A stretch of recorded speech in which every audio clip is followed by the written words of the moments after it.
Assalomu alaykum, hurmatli yurtdoshlar. Dunyoda eng yomon narsa bu urushdir. Agar urush bo'lsa, minglab odamlarning boshiga kulfat tushadi. Minglab odamlar bu dunyodan ko'z yumishi mumkin. Lekin urushdan ham yomonroq narsa bormi deganda, urushdan ham yomonroq narsa bu korrupsiya deb aytgan ekan dunyo tanigan taniqli yozuvchi Ernest Hemingway. Hozirgi vaqtda korrupsiya balosi davlatlarni rivojlanishiga to'siq bo'lib,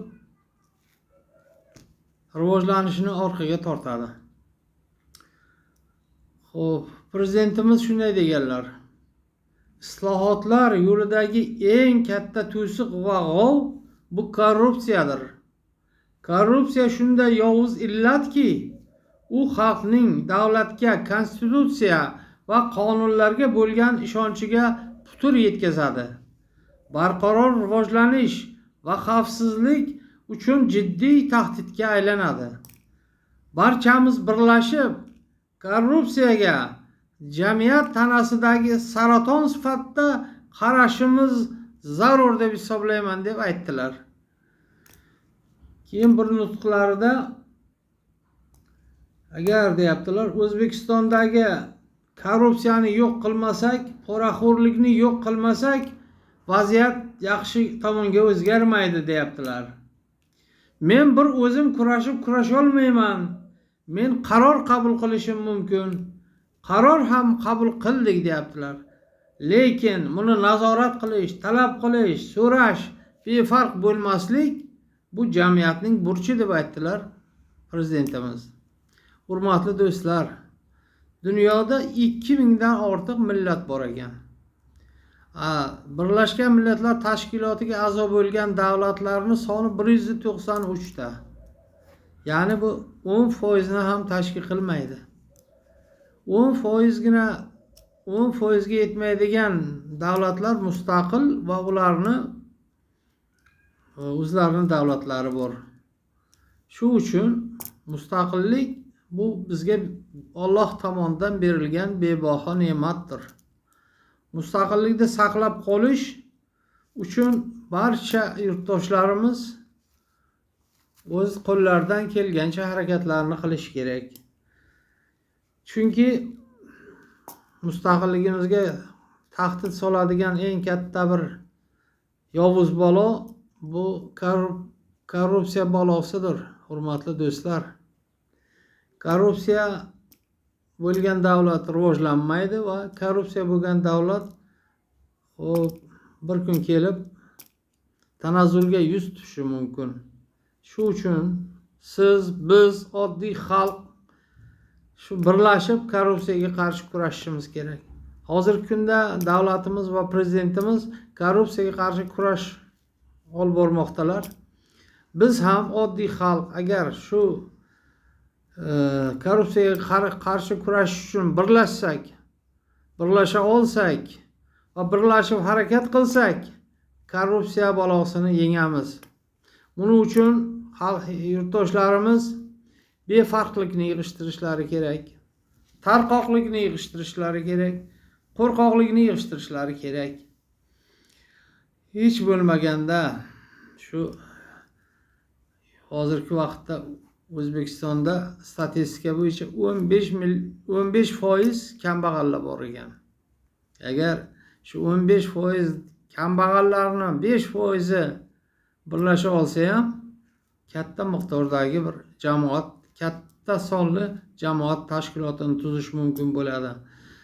Biz navoiylik bir guruh tashabbuskorlar hozir korrupsiyaga qarshi kurashish uchun, O'zbekistonda qonun ustuvorligini ta'minlash uchun va O'zbekistonda inson huquqlarini himoya qilish uchun xalqimizni birlashtiradigan jamoat tashkiloti tuzish ustida ish olib bormoqdamiz. Va siz hurmatli yurtdoshlarimizdan befarq bo'lmasdan, loqayd bo'lmasdan tarqoq bo'lmasdan, qo'rqoq bo'lmasdan shu tashkilotga xo'p bizlarga qo'shilishlaringizni so'rayman. Chunki bu tashkilotga a'zo bo'lmoqchi bo'lgan odamlarga hech qanaqangi tazyiq yo boshqa narsalar bo'lmaydi. Chunki bu hozirgi vaqtda davrimizning talabi. Biz ham millat sifatida korrupsiyani yengishimiz kerak. Faqat davlatni o'ziga korrupsiyaga qarshi kurashni davlatni o'ziga ishonib topshirib qo'ysak, hozir baribir davlat bu narsaga erisha olishi qiyin masala. Shuning uchun biz oddiy insonlar ham befarq bo'lmasdan birgalashib korrupsiyaga qarshi kurashishimiz kerak. Qandaydir bir davlat amalda o'tirgan insonlar shu davlatimizni xalq uchun atalgan pullarini o'zlashtirishga biz yo'l qo'ymasligimiz kerak. Shu uchun hurmatli do'stlar, sizlardan so'rayman, birlashib harakat qilaylik. Korrupsiyani yo'qotib, O'zbekistonni rivojlanishiga qo'limizdan kelgancha barchamiz o'z hissamizni qo'shaylik. Agarki korrupsiya balosi yo'q bo'lganda O'zbekiston allaqachon rivojlangan davlatlar qatoriga qo'shilib ketar edi. Rivojlangan davlatlarda korrupsiya minimal holatda turadi.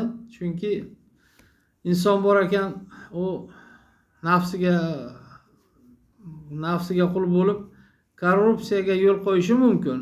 Lekin xalq agar befarq bo'lmasa, loqayd bo'lmasa, shu korrupsiyaga qarshi kurashsak, korrupsiyani albatta yengib chiqamiz.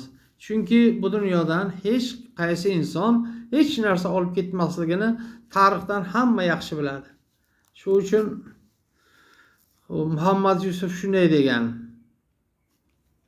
kiprikdan ham qisqadur moli davlat yo'llari, ibrat bo'lsin Iskandar ochiq ketgan qo'llari.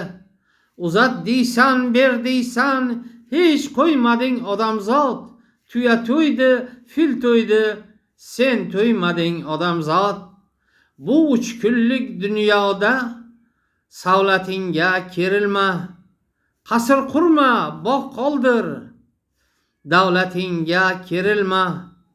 O'z elingni qaqshatsang, xor bo'lasan o'zing ham. Bir kun shu el mehriga zor bo'lasan o'zing ham deb aytganlar. Shu uchun korrupsiyani to'xtatish barcha yurtdoshlarimizning fikrida bo'lishi kerak. Qo'lidan kelgancha barcha oddiy insonlar ham harakat qilish kerak. Agar biz oddiy insonlar ham harakat qilsak, korrupsiyaga qarshi kurashsak, korrupsiyani yengib chiqamiz. Mening telefon nomerim 50 kodi bilan 506 26 34. Kim agar bizni tashkilotga a'zo bo'lishni xohlab qolsa, menga SMS yozinglar. Mana shu nomerga ismingiz, tug'ilgan yilingiz, qaysi viloyatdansiz, telefon raqamingiz. Agarki savollaringiz bo'lsa, savollaringizni ham yozsangiz, biz albatta sizga qo'ng'iroq qilib savollaringizga javob beramiz. Hurmatli do'stlar, befarqlikni yig'ishtiraylik, loqaydlikni yig'ishtiraylik, ozgina tarqoqlikni yig'ishtirib, birlashib shu O'zbekistonda korrupsiya balosini yo'qotishga davlatimizga va prezidentimizga yordam beraylik va Janubiy Koreyaga o'xshagan, Yaponiyaga o'xshagan rivojlangan davlatlar qatoriga qo'shilaylik. Bu Yaponiya, Janubiy Koreya davlatlarining oddiy xalqi korrupsiyaga befarq emas. Bu yerda davlat ishida ishlaydigan amaldorlar korrupsiya qilishga qo'rqadi. Korrupsiyani